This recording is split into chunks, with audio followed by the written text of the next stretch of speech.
Well, good morning, beautiful tribe. It's Carina, and I'm coming to you live from my morning walk, not at my usual 9 a.m. PT on Tuesdays, as I often do. Come to you more together than this. I don't have any makeup on, and who cares?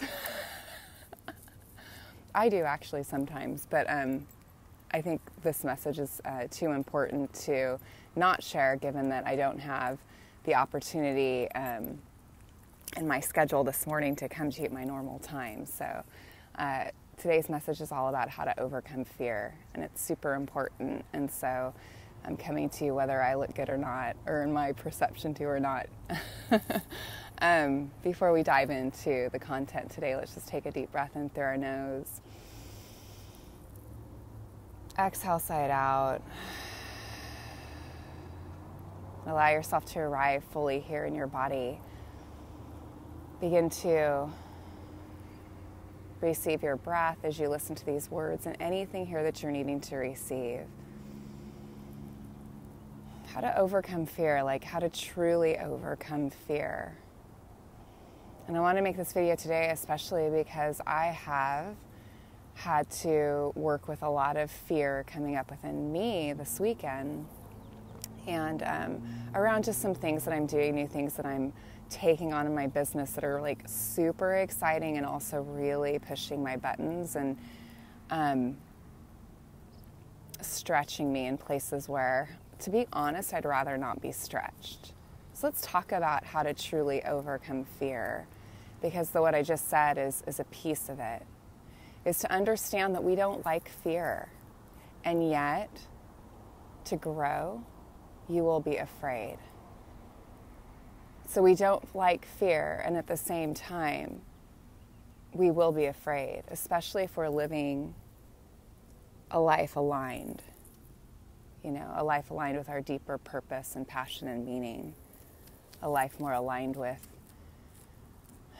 our authentic, our essential nature, which, as I talk about all the time on these videos, if we're not seeking that, if we're not seeking to tap into that and then share it with the world in whatever way we feel called to, then we won't ever be truly actualized or satisfied in our life.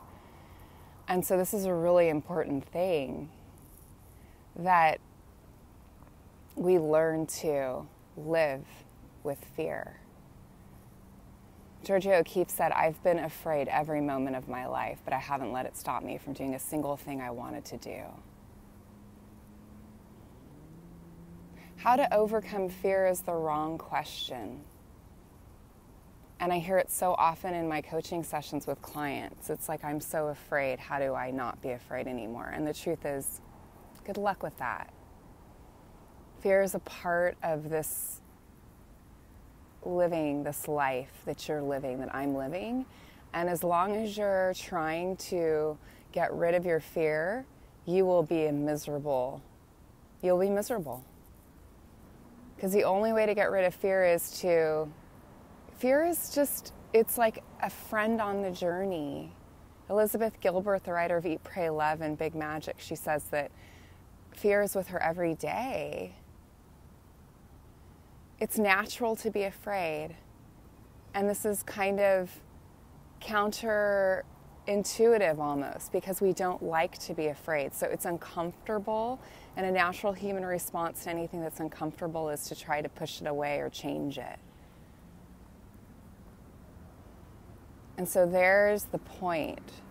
There's that edge where we can start to shift how we've always related to fear, from a place of like, rather than pushing it away, what if instead we turned towards it?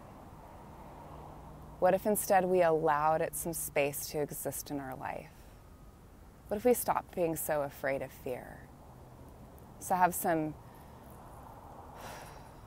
if we stopped being so afraid of fear? Like right now, you might sense any areas in your life where you're afraid. And stop trying to talk yourself out of it.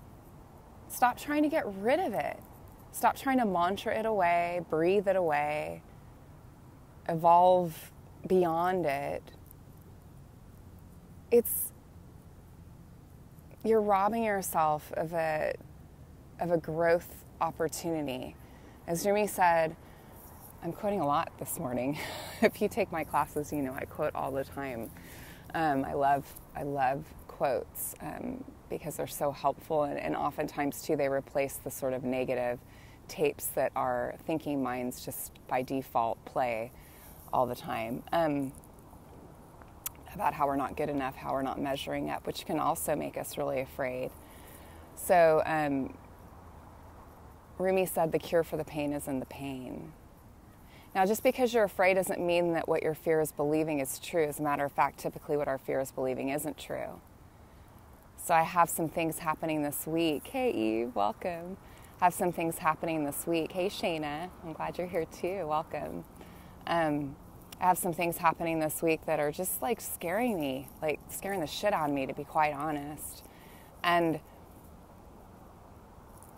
you know, so this weekend I was really processing it and realizing and so both noticing that I didn't want to be afraid, right? I didn't want to be afraid. I didn't want it. And then noticing my battle with that, my resistance, you know, how do I overcome this fear? And it wasn't until I was able to like turn towards it and meet it and be like, can I just let myself be afraid? And then start to sense what the fear was believing, you know, that I wouldn't be prepared, that I would embarrass myself, that I would say something stupid, that I would turn people off. You know, all of these things were coming up. And actually, you know, if you can, you know, they're so familiar, right? Like, for me, these fears are very familiar from, I don't know, earlier in my life. And so by looking at what I was believing to be true, you know, what the fear is actually believing to be true, I could, you know, start to take action a little bit to soothe my fear, right? So rather than overcoming fear, we want to look at like, how do we work with it rather than try to even transform it. Like if you're looking to transform your fear, you're already in resistance to it.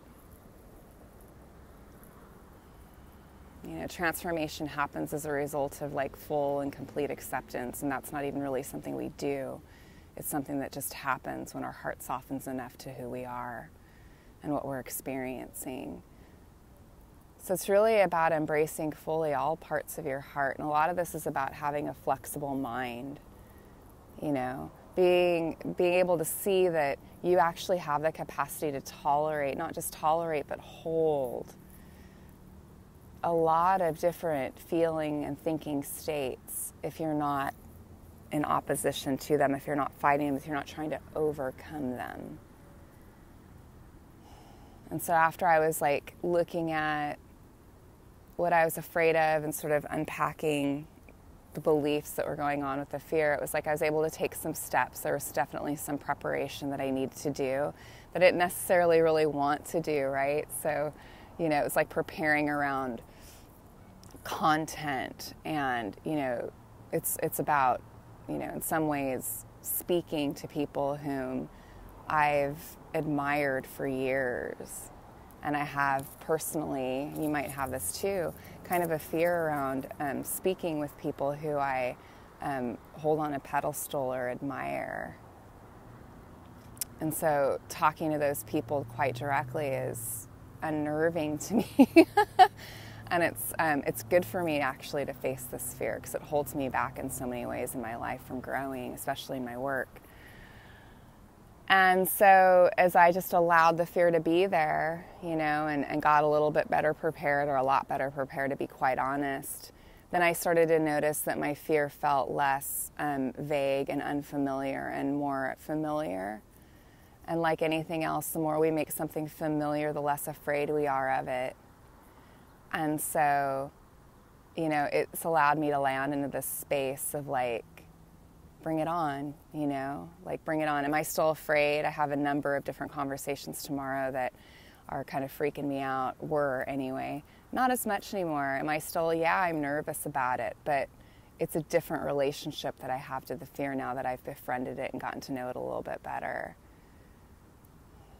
So I hope that serves you today in terms of how you are relating to fear. And I'm not saying that it's not hard. I mean, there's a few moments this weekend where I was just bawling, honestly, just like processing, crying, you know, old old sort of somatic memories of times when I've messed up, that I've been humiliated or embarrassed or made fun of, in my past.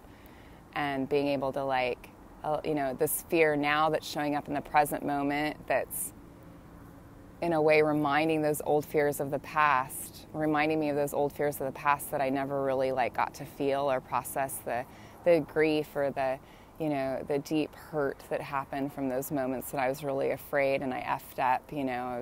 Several things were coming to my awareness this weekend of, moments in life that I hadn't quite felt. And so just allowing myself to feel that, it was like releasing me in some ways from that, and then making space for me to deal and be with these current feels in real time, rather than them being like an echo from the past, reminding me of things that have happened. So fear's your friend. She's not going anywhere. It's so interesting how we're in this predicament of being human beings and hating fear and yet needing it at the same time. So how can you make friends with your fear? And what does that mean to you? And how might you, rather than running from it, really bring it out into the open and start to have a relationship with it so that you can start to see that it's actually calling you forward to engage in your life in a deeper way than you ever have. And then in that engagement, you'll drop into really the truth of who you are, which is what you're called to do anyway. So let fear in. We talk about let love in. You can let fear in too. Don't believe its narrative. But don't resist at the same time. Sort of have a relationship with it, like you would a small hurt child. It has something to teach you. And you're never going to find the ease and the peace that you seek if you're believing that your fear is in some way an obstacle to it. It just simply isn't. It is the way. As we often say, is that wonderful book, I think it's by Margaret O'Malley, she calls it, what's in the way is the way. And so here's to that. Sending you so much love and many, many blessings. Hope you have an amazing day. Love you with all my heart. Please share, like, comment below if this served you. I'd really appreciate that. Tag someone if you know they would be served by hearing this message today. And I'll see you soon. Much love. Namaste.